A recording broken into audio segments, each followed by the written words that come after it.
A woman in the state of Ohio, not sure what her name was, but just recently was rescued from a man's basement, which they called the House of Horrors.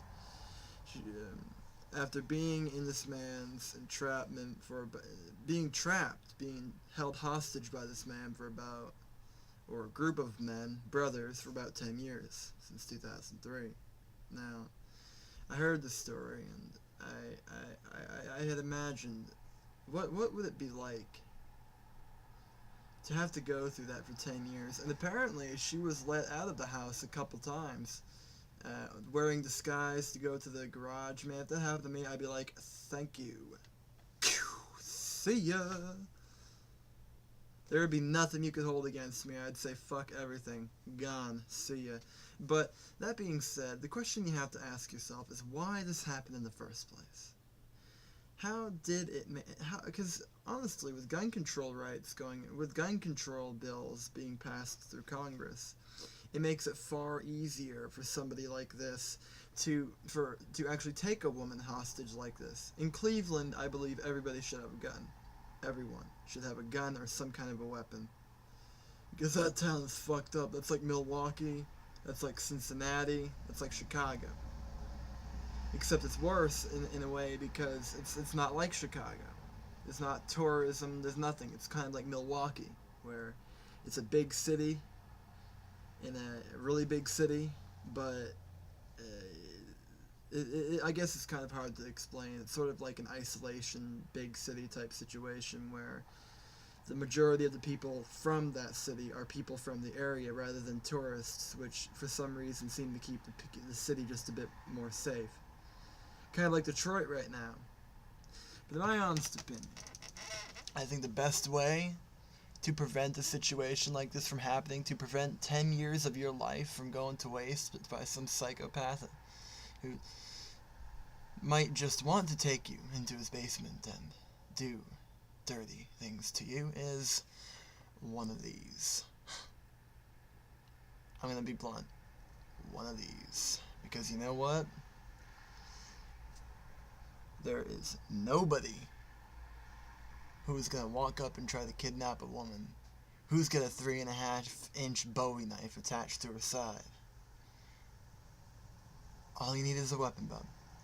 And some people don't understand the concept that having a weapon isn't something that you need to use ever, but it is simply just having it that actually protects you.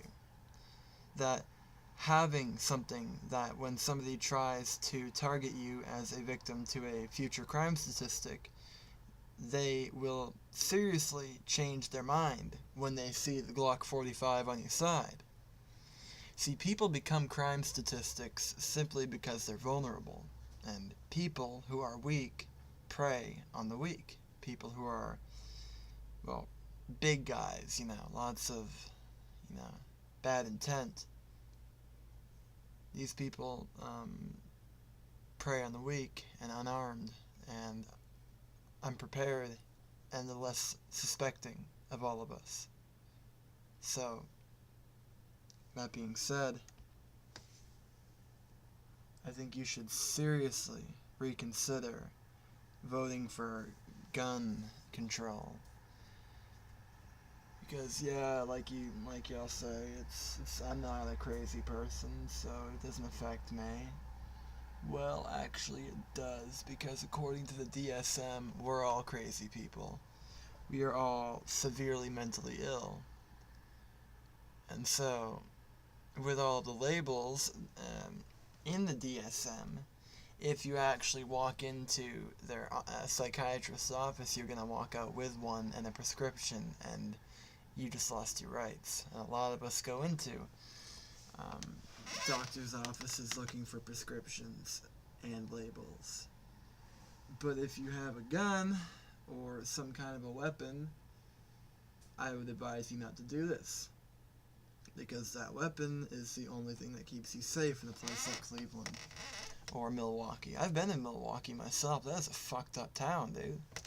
Like, the first day there, I was chased down by a blue four-door Chevy sedan. I actually got stalked like, being there, I got stalked by these two black guys who wanted to get me in the back of their car. I'm not gonna really elaborate on why I think they wanted this, but it was the scariest fucking experience of my life, man. But if I had something like this with me, or if I had a Glock 20, if I had a Glock 9, I would have just been like, you sure? You want, you want me to get in the back of your car? Alright. Alright, stick my motherfucker. That's right. Instead of you jacking me, I'm jacking you. Get the fuck out of the car. I need to ride to Minneapolis. Peace. Go, go. Go. See ya. But that's just my sick little mind going to work there. Well, like I'm saying, man, I mean, I've had this experience. So if you're gonna fucking if I've said enough, get a gun. Don't don't get pissed at people who have a shit ton of guns.